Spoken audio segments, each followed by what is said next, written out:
అశ్వ సంవత్సరంలో కైలాస యాత్ర Sri Gayatri tours and travels 8977349696. నిన్న ఇక్కడ బీఆర్ఎస్ మీటింగ్ జరిగింది, కార్నర్ మీటింగ్ జరిగింది. ఆ మీటింగ్ లో మా సీఎం గారిని ఉద్దేశిస్తూ కేటీఆర్ గారు ఏదేదో మాట్లాడడం జరిగింది. దాన్ని మేము తీవ్రంగా ప్రతి కాంగ్రెస్ కార్యకర్త, కుటుంబ సభ్యులు మరి ప్రజలందరం కూడా తీవ్రంగా వ్యతిరేకిస్తున్నాము.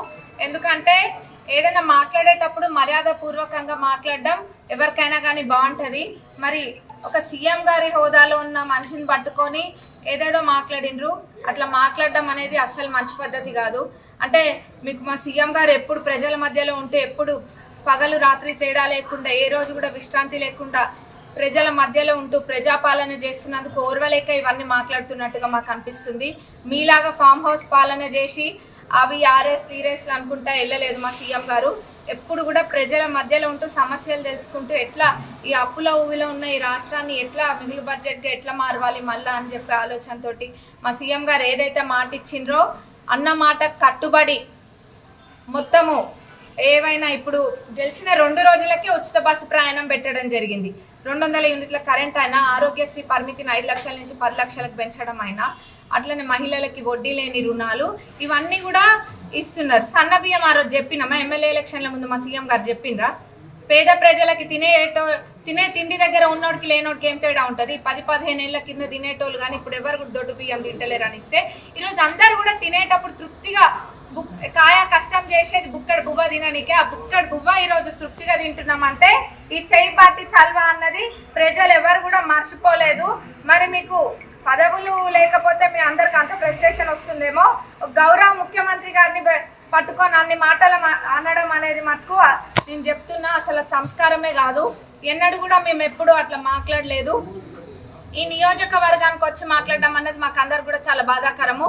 ఇంకోటి పోలీసులని కూడా ఎందుకనాలంటే మొన్న ఒక మాట, ఈరోజు ఒక మాటనా? మొన్న మేడారంలోనేమో పోలీసు వ్యవస్థని మెచ్చుకున్నారు, ఎంత మంచిగా చేసిండ్రు, నెక్స్ట్ వచ్చేది వాళ్ళదే అనుకొని ఊహించుకొని మరి అప్పుడు కూడా మీరు ఇట్లనే చేయాలన్న ఉద్దేశంగా మాట్లాడిండ్రు. మేడారంలోనేమో పోలీసులు మంచోళ్ళు, ఇప్పుడు వచ్చేసి ఏంటంటే పోలీసులని ఎట్లా పడితే అట్లా మాట్లాడిండ్రు. వాళ్ళు కూడా ప్రజలకి సర్వీస్ చేసేటోళ్ళు, పోలీస్ వ్యవస్థ అనే వాళ్ళు కూడా ఎట్లా పడితే అట్లా మాట్లాడొద్దు.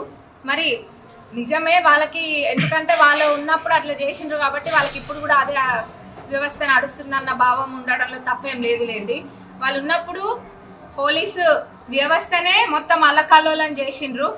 ఇప్పుడు ఏది కూడా ఒక క్రమశిక్షణ ప్రకారంగా లేకుండా వాళ్ళు అప్పుడు చేయడం జరిగింది. వాళ్ళు కంప్లీట్గా ఎంత ప్రెషర్ తీసుకొచ్చే వాళ్ళో పోలీస్ డిపార్ట్మెంట్ని ఎవరిని అడిగినా చెప్తారు. అందులో me print and electronic media సోదరులకి అది తెలియని విషయం ఏం కాదు, ప్రజలందరూ కూడా గమనించిండ్రు. వాళ్ళ టైంలో ఎన్ని కేసులు ఈ నియోజకవర్గంలో పెట్టిండ్రో, అక్రమంగా ఎన్ని కేసులు పెట్టిండ్రో, ఏం చేసిండ్రో అన్నది అది ఆపినా కానీ దాగే విషయం కాదు. అది ప్రజలే చెప్పడం జరిగింది స్వయంగా. నాకు కూడా పొద్దున్నే కూడా ఒక తండకి పోయినా, ఆ తండలో కూడా అది ఎర్రసోముల తండ అనుకుంటా, ఆ తండకు కూడా పోతే అక్కడ వాళ్ళ ఎవరైతే ఒక మనిషి చనిపోయిండో దానికి ధర్నా చేస్తే వాళ్ళందరినీ కూడా తండోలను కొట్టించి వాళ్ళ మీద కేసులు పెట్టించిండ్రు. మరి కేసులు పెట్టించే బుద్ధి ఎవరికి ఉందన్నది వాళ్ళకే తెలియాలి. అవన్నీ పక్కన పెడితే మటుకు మా ముఖ్యమంత్రి గారిని అంటే మటుకు ఎవరు ఊరుకునే పరిస్థితుల్లో లేరు ఇక్కడ ముఖ్యంగా. ఎందుకంటే మా ముఖ్యమంత్రి గారికి ఒకటే ధ్యేయం ఏంటంటే తెలంగాణ ప్రజలందరూ కూడా బాగుపడాలని. అప్పుడు వాళ్ళ లెక్క బంగారు తెలంగాణ అని చెప్పి బంగారం అంతా వాళ్ళ ఇంట్లోనే పెట్టుకున్నట్టు కాదు. నిజంగానే ఈ తెలంగాణ అన్ని రకాలుగా బాగుపడాలన్నది మా సీఎం గారి యొక్క ఉద్దేశం. అవును, గతంలో మీరే ఉన్నారు మరి మున్సిపాలిటీ మంత్రుల లెక్క, మరి ఏం చేసిండ్రో మీరు అన్ని చేసి ఉంటే మరి ఇప్పుడు ఇంకా చేయాల్సింది ఎందుకు ఉంటుంది అన్నది కూడా ప్రజలు అడుగుతున్నారు. వాళ్ళు చెప్పినంత మాత్రాన కాదు. ఇంకా పోస్టర్లు ఒకటి రిలీజ్ చేసినారు మన దగ్గర. ఆ పోస్టర్లలో సగము నేను ఒక దగ్గర చూపించి చెప్పడం జరిగింది.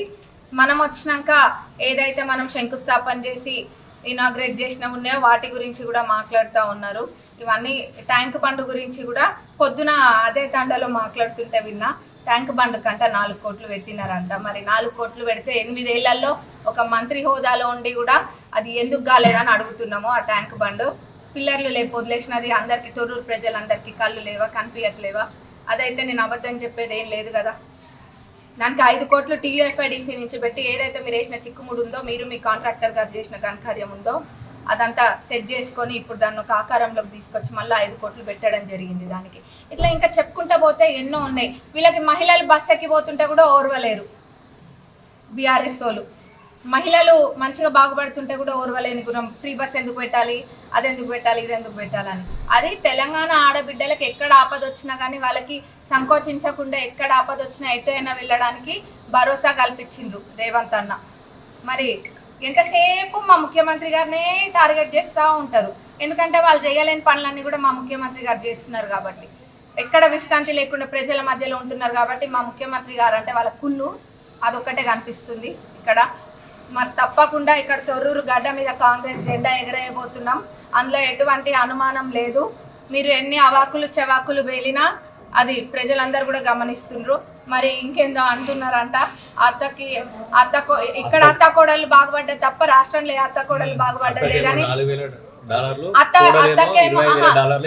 అత్తకేమో 4,000 కోట్లు అంట, కోడలు అంటే నాకేమో 2,500 కోట్లు అంట. అన్న జరేడున్నాయో చెప్పరా? అదే చెప్తే అవి మరి ఒక 1,000 కోట్లు పెట్టి అందరికి ఇక్కడ హాస్పిటల్, గుడి, బడి అన్ని ఏది కావాలంటే అది కట్టిస్తా. మేము తినే తిండి కూడా అమెరికా నుంచి మా సంపాదన ట్యాక్స్ పెయిడ్ అమౌంట్ ఇక్కడ మళ్ళీ అదే అమౌంట్ తెచ్చుకొని మేము తినే తిండి కూడా నెల ఖర్చులు కూడా మేము అక్కడి నుంచి తెచ్చుకుంటున్నాం.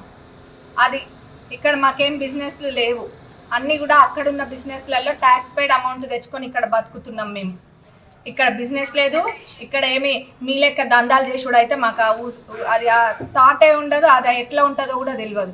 మరి మీరు అట్లా ఉత్తగంటే జనాలు కూడా అర్థం చేసుకోలేనో లేం కాదు. జరా ఉంటే మటుకు చెప్పండి అన్న, ఏడున్నాయో నాకు తెలుసుకుంటే మంచిగుంటుంది కదా, ప్రజలకి కొన్ని ఇద్దాం చేద్దాం. మా ముఖ్యమంత్రి గారిని మటుకు ఇంకొకసారి ఈ తొర్రూరు గడ్డ పైనే కాదు ఎక్కడ ఎవరేమన్నా కానీ ఊరుకునేదే లేదు.